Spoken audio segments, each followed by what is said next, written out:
So not exactly as busy a week for you guys last week. I mean, I know it was in terms of practice time, but just the one game Saturday against Penticton.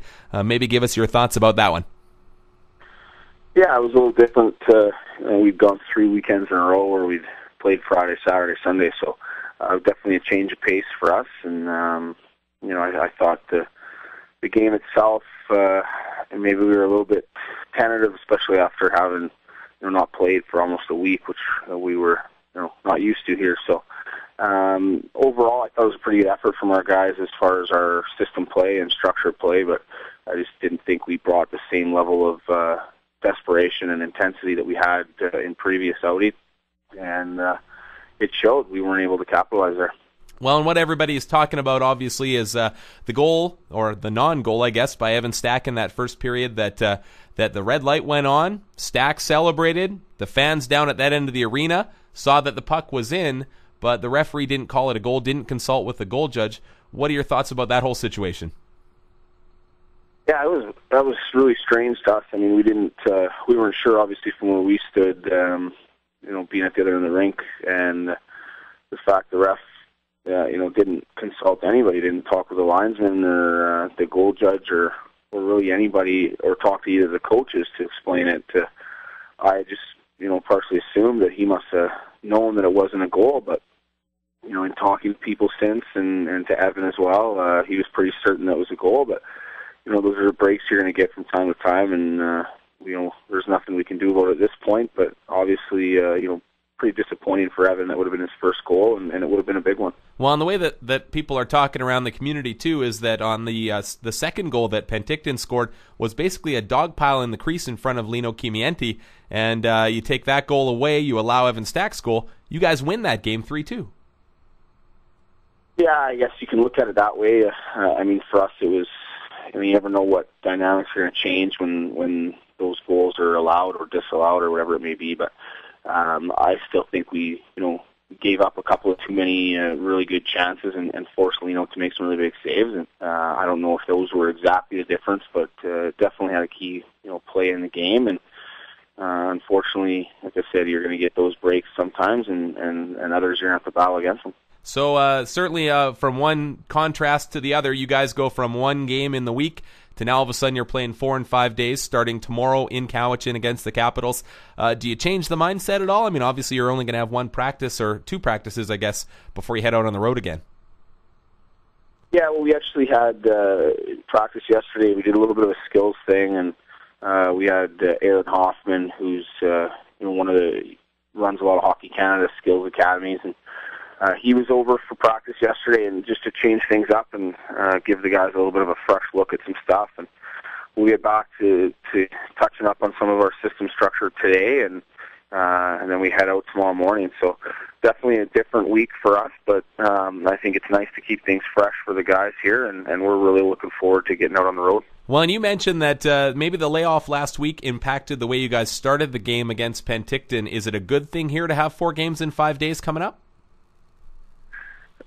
It can be, as long as we can stay healthy and, we approach the games with that, mentality that we're going to have to be very strong, structure-wise and discipline-wise, because we are, in for a long haul here this week. And obviously we've shown that we can perform in those tough weekends. We've done fairly well when we're busy. And, we've got a nice setup over there where we're kind of stationed in Nanaimo for the whole 5 days, so it's not quite as severe travel, but I think that we're looking forward to definitely getting back to having a busy weekend.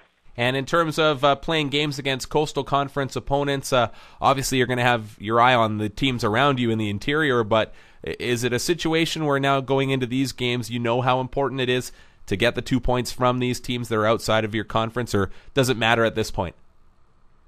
I think this is a really crucial time in a lot of teams' season, and I know Vernon's they're on a similar road trip this week, and Cornell's also over there, I believe, and I think this is going to be after this weekend. A lot of teams look at themselves in the standings and decide where they're going to be headed and what kind of moves they want to make, and we're not so concerned about it from a transaction standpoint, but more of trying to get ourselves solidified in a spot we feel comfortable in, and we need to pick up some points against non-division rivals and set ourselves up for a strong finish. Well, and you mentioned about the roster, maybe some juggling and that kind of thing going around the league, but we've got basically 2 weeks to go until that December 1st deadline. You sent a message to the guys saying, okay, prove to us that this is the group that we want to go with. It seems like they've stepped up in response to that.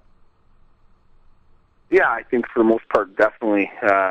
We've played some pretty good hockey here, and the one thing against Penticton that I thought we let slide a little bit was we got away possibly from our identity that we want to have at home and establishing that physical game. And you're not going to be at your best every single night with that, but that's something, win or lose, we need to get established, and those were some of the messages that we sent back to our guys. So, but yeah, like you say, for the most part, I think the guys have responded to the challenge pretty well, but it's only been not quite 2 weeks yet, and they've still got some time to show us here.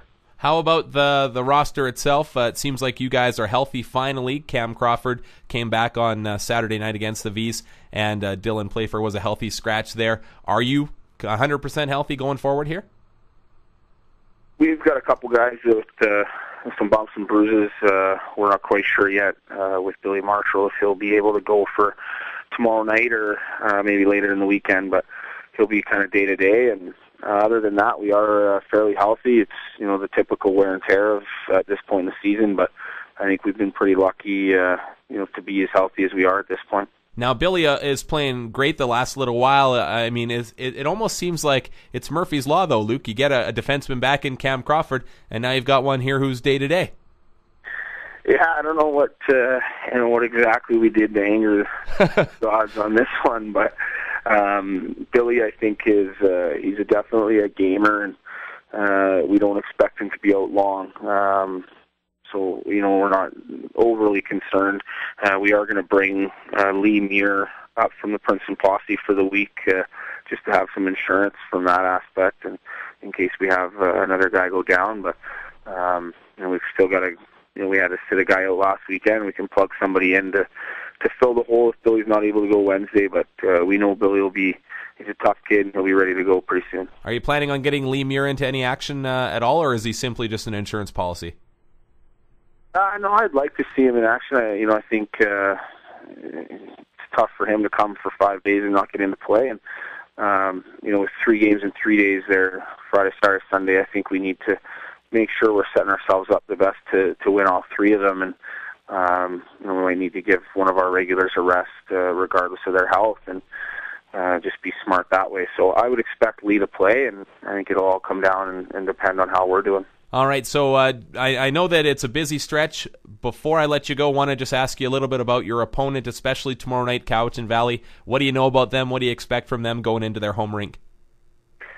Well, we know that they obviously had some struggles early in the year, and they've seemed to turn it on here lately. They won a couple games last weekend and beat Powell River, which is not an easy feat. I think that's probably the best team in our league. So we know they've got Jordan Grant and Mike Hammond are 2 of the leading scorers in our league, and as dangerous as anybody, and just picked up a new goaltender that's also very good. So we're going to have to be, taking our best on the road here and sticking to our game plan. And they got a similar, type atmosphere in their arena as we do, and Dale Purinton's a pretty intense coach.